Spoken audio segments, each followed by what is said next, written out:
Fishing in the Sky, designed and curated by Space Finish, Lagos Fabricated by Adeodunfa. When I began imagining fishing in the sky, my goal was to make the impossible feel natural, to bring a river to life above people's heads. I wanted to transform the ceiling of the Port Harcourt International Airport into something living and familiar, something that carried the rhythm and memory of Nigeria's waterways. The concept was simple, but its realization was massive.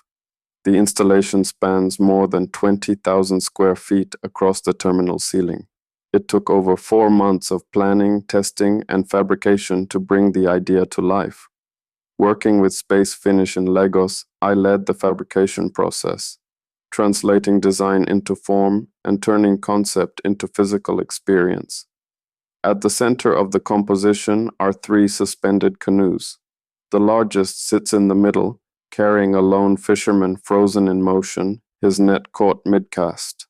That moment, the instant between effort and outcome, became the emotional heart of the work. It speaks to patience, persistence, and the eternal hope that something valuable waits beneath the surface.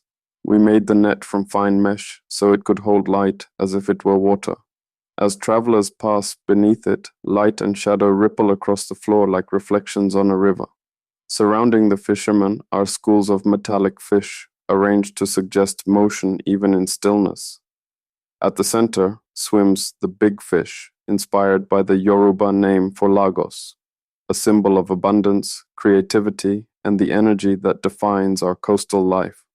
Running along nearly 200 feet of the ceiling is an arc of wooden paddles, lined up in sequence to create a sculptural wave. The paddles symbolize rhythm and continuity, the movement of rowing, of progress, of people journeying forward. Together, the canoes, fish, and paddles form a floating ecosystem, suspended between sky and earth. The fabrication process was both demanding and inspiring.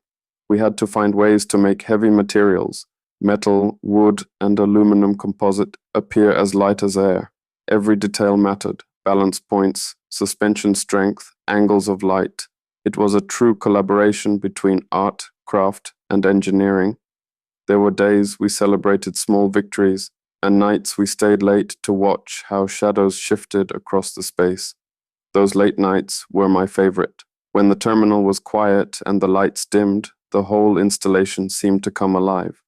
The reflections on the floor looked like flowing water, and the fisherman's net shimmered softly in the air. In those moments, I realized that we weren't just installing a sculpture.